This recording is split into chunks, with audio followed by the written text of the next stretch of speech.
Alors on va continuer nos spectacles ce soir, donc on va enchaîner avec un projet qui a été mené avec les 6e F section équitation. Ils ont participé à un concours Je filme le métier qui me plaît, voilà, où ils ont reçu un prix. Mais je n'en dis pas plus, je vais laisser la parole à Monsieur Olivares qui a porté pleinement ce projet-là et qui va pouvoir ce soir vous projeter non seulement le film, donc, qui était dans un cahier des charges au format de 3 minutes, grâce auquel donc, on a reçu un prix au Grand Rex à Paris fin mai.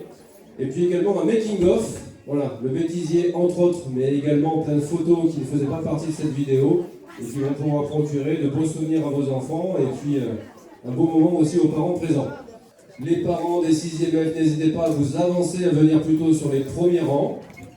Si vous voulez en profiter, n'hésitez pas. C'est un beau projet, on aimerait bien sûr le partager au-delà de la simple sphère des 6e F. Et vous retrouverez aussi bien sûr ces vidéos sur le site internet du collège.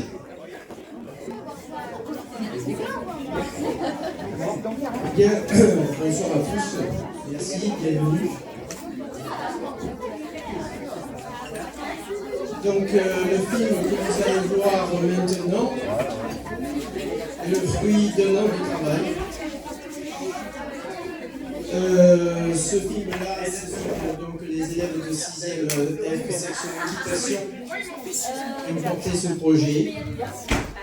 Donc c'est une grande aventure avec, on va dire, une belle récompense à la clé. Et donc moi personnellement je suis très très fier du travail des élèves cette année. Merci d'être aussi nombreux, d'être venus pour eux.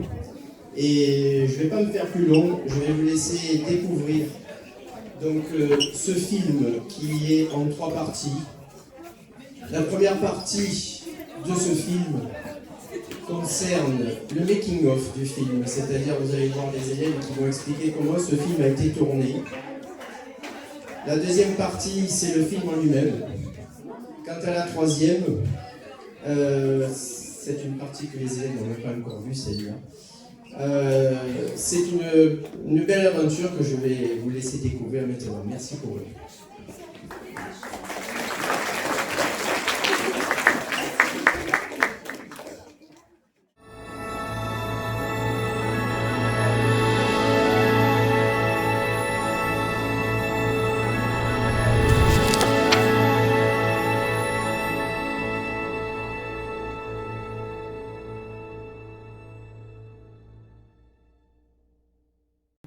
Cette année, c'est notre deuxième participation au concours Je filme le métier qui me plaît.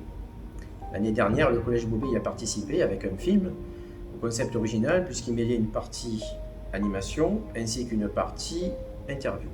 Malheureusement, ce film n'a pas séduit le jury, mais au terme de la cérémonie, j'ai compris que pour gagner, il ne suffisait pas de parler du métier, mais qu'il fallait raconter une belle histoire autour du métier. Quand Mme Fischer est venue me voir en me disant que cette année, elle voulait travailler sur le métier de cellier-harnacheur, eh bien, je me suis dit que là, on avait matière à faire un film qui racontait une belle histoire autour de ce métier-là. Et donc, je me suis inspiré pour le scénario d'une série que je regardais quand j'étais gamin. Cette série est sortie en 1967 aux États-Unis et s'appelle The Time Tunnel. On y voit 2 personnages qui traversent le temps d'époque en époque et qui essayent en vain de changer le cours de l'histoire. Dans ce film, nos élèves vont faire un voyage dans le temps pour percer les mystères d'une selle atypique trouvée sur le dos d'un cheval. Et au cours de leur voyage, ils vont se rendre compte que ce qui fait la singularité de cette selle, c'est qu'elle a été fabriquée de manière artisanale et non pas avec les process industriels de l'époque d'où ils viennent. De retour dans leur époque, les élèves vont découvrir que l'atelier d'Emmanuel est toujours là, et que par conséquent, c'est un métier qui a traversé les époques. Et on espère donc que cette belle histoire va séduire le jury cette année.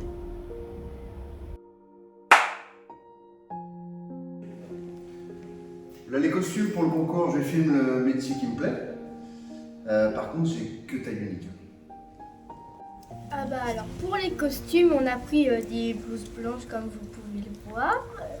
On les a pris en salle de technologie pour faire, comme si on était des ingénieurs.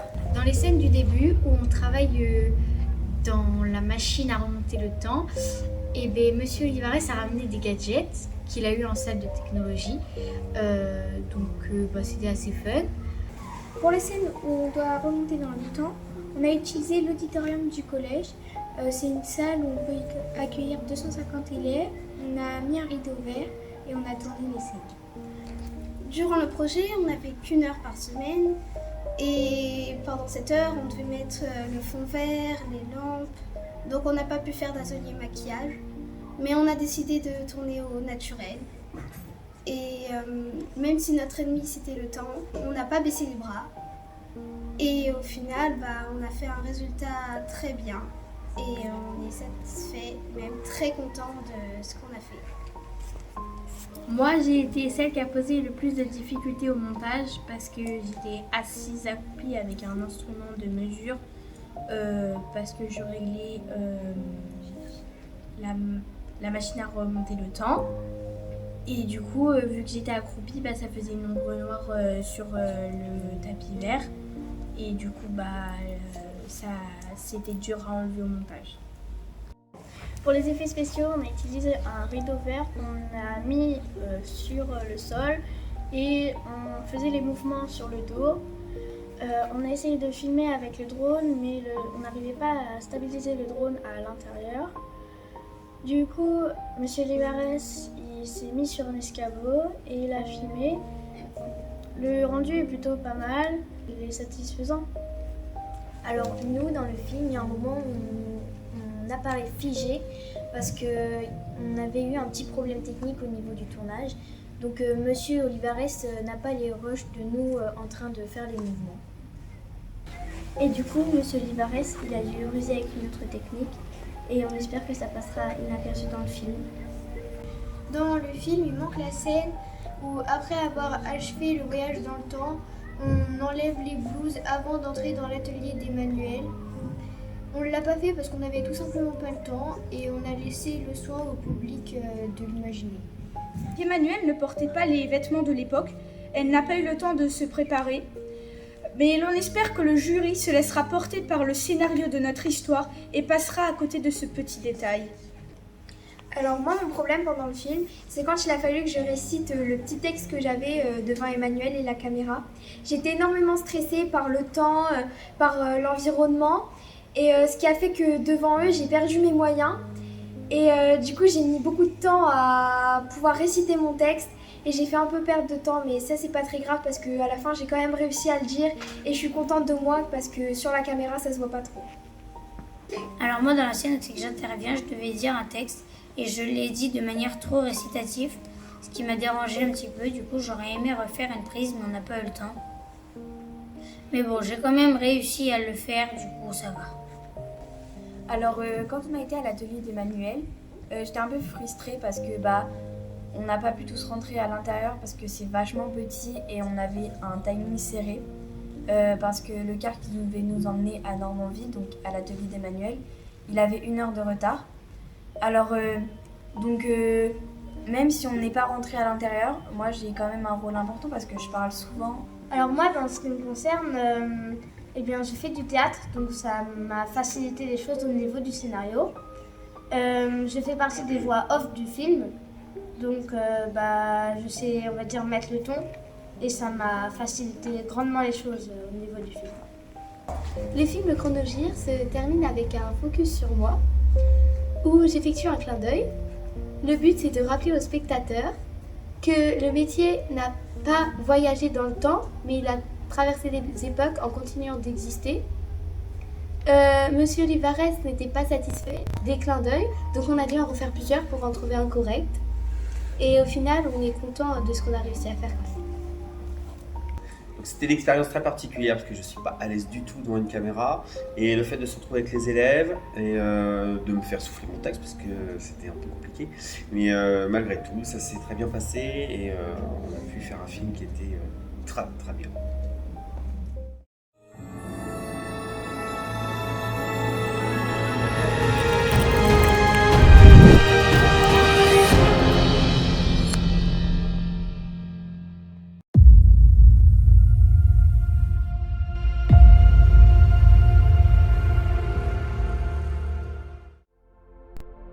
2024, une équipe de jeunes scientifiques poussés par la curiosité a uni ses forces pour percer les mystères d'un objet trouvé sur le dos d'un cheval.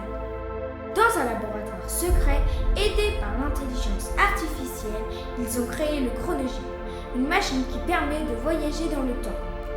Leur quête va les transporter à travers le continuum du temps, où un nouveau chapitre du passé va leur être révélé.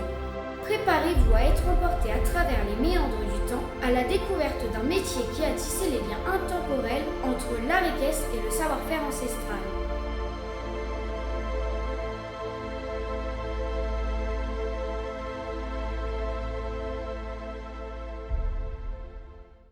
Bonjour madame. Bonjour. Aussi incroyable que cela puisse paraître, nous venons du futur. Nous avons retrouvé une selle qui, d'après nos recherches, aurait pu être fabriquée dans notre atelier. Ah bon?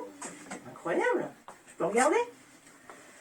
Nous sommes venus jusqu'à vous pour percer les mystères de sa fabrication. Quelle machine utilisez-vous? On n'utilise pas vraiment de machine pour fabriquer ce genre de selle. On fait, je vais dire, 80% tout à la main. Avec tous les outils que tu vois là, je vais pouvoir te montrer à peu près comment on pourrait faire. C'était donc cela, la clé du mystère. Cette selle atypique n'avait pas été fabriquée par des machines, mais par des hommes et des femmes, à la main. Jusqu'à ce qu'ils retournèrent dans leur époque, Emmanuelle leur expliqua le rôle des outils de son atelier qu'elle utilise pour travailler le cuir avec une grande dextérité. Son travail conjugue patience et précision pour un confort et une qualité inégalée et où la passion l'emporte sur le profit.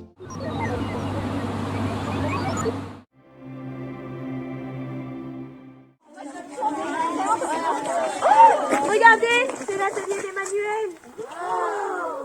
Il doit être fermé depuis bien longtemps. Bonjour monsieur, vous habitez ici? Bonjour, non, je suis juste un client. Mais nous étions persuadés que cet atelier était fermé depuis bien longtemps. Pas du tout, ici la passion du métier s'est transmise de génération en génération et je suis moi-même un fervent défenseur du savoir-faire artisanal. Mais alors, cela voudrait dire que ce métier a traversé le temps? Lui aussi? Je ne vois pas d'autre explication.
Pour nous présenter les claps de bronze, j'appelle Nicolas Duranton, directeur des opérations d'Eurofrance Média.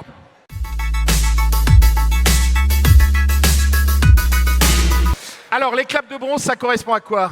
Alors, le clap de bronze, c'est un grand prix. C'est vraiment un grand prix au même titre que l'argent, que l'or. Il fait partie de la sélection de chaque catégorie que vous avez vue, mais à quelques points près, n'a pas eu un or ou un argent, mais il ne reste pas moins intéressant. On a de vraies pépites. Donc, vraiment, félicitations à tous les bronzes, vraiment. Merci beaucoup. Donc, les amis, Si vous voyez votre film apparaître à l'écran, ça veut dire que vous avez gagné un clap de bronze, donc déjà, bien joué, bravo. Donc vous restez bien assis, tranquille, dans vos sièges, et ne vous inquiétez pas parce que à la fin de la cérémonie, vous pourrez, groupe par groupe, si vous avez gagné un clap de bronze, venir sur la scène du Grand Rex, faire une photo, être immortalisé. Donc pas de problème, vous aurez votre place pleinement dans cette cérémonie grâce à votre victoire. Bravo. Nous découvrons tout de suite les 79 claps de bronze. C'est parti!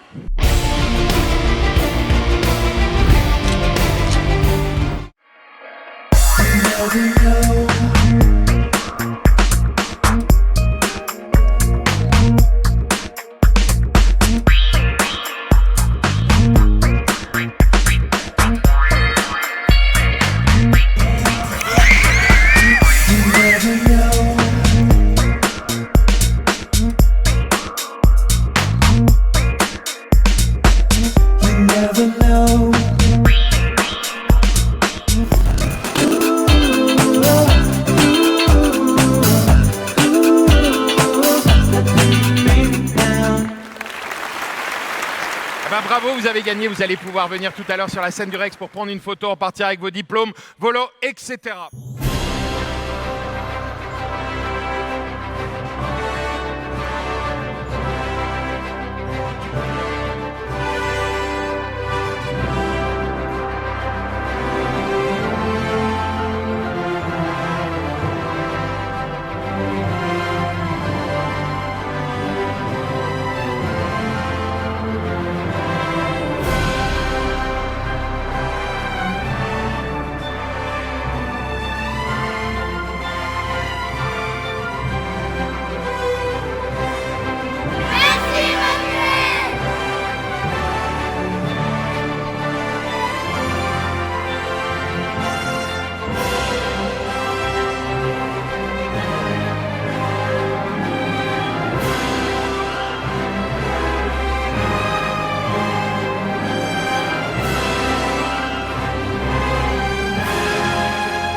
Voilà, toute l'équipe du Chronogir.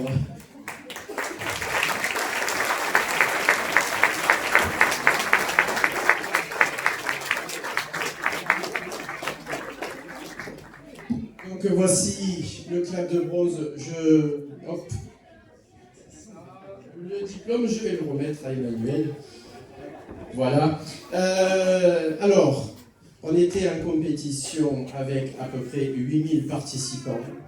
Il y a eu 800 films de sélectionnés et très très peu de récompensés. Donc c'est une belle prouesse d'avoir réussi cet exploit-là. Merci de les applaudir encore.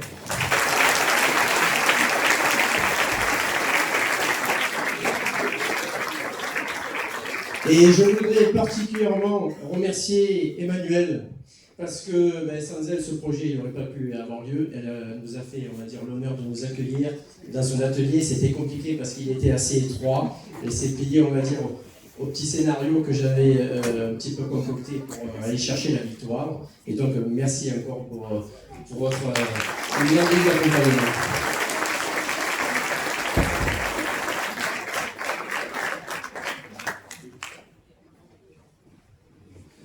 Bravo, tous les jeunes, M. Olivares, Mme Daudelinger, Mme Fischer et toutes les personnes qui ont pu apparaître en effet à la fin de ce film. Une belle issue. L'année dernière, en effet, M. Olivares a dû vous expliquer un petit peu tout à l'heure, mais on s'était lancé dans cette aventure. Je filme le parcours qui me plaît. Voilà, c'était à peu près 7000 vidéos, je crois, d'envoyer au niveau national, mais même un petit peu au-delà. Belgique, etc. participe aussi.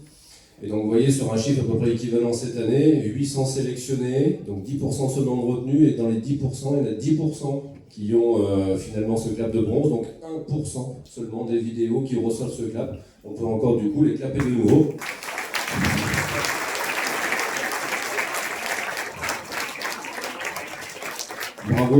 Bravo à vous. Et puis j'aime à le dire, vos enfants sont très bien éduqués, très bien élevés. J'ai pu participer à cette sortie à Paris, on n'avait aucun doute. Mais ils ont prouvé qu'ils étaient fiers et très respectueux de cette bonne éducation que vous leur donnez. Et qu'est-ce que ça fait du bien d'avoir des élèves comme ça. Bravo!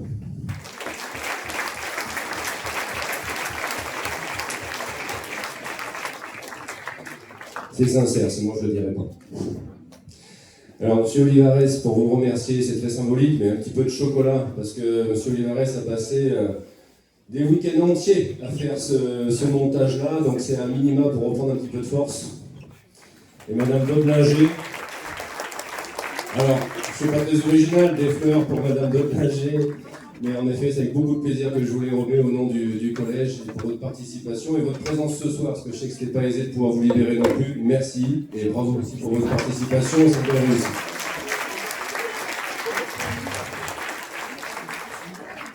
Voilà, plein de belles choses et puis on va continuer l'aventure. Les jeunes vont continuer en scène l'année prochaine et puis les prochains 6e, et bien on va voir si on continue ce concours.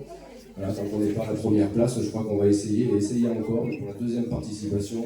Bravo, un joli lot de comédiens, encore une fois.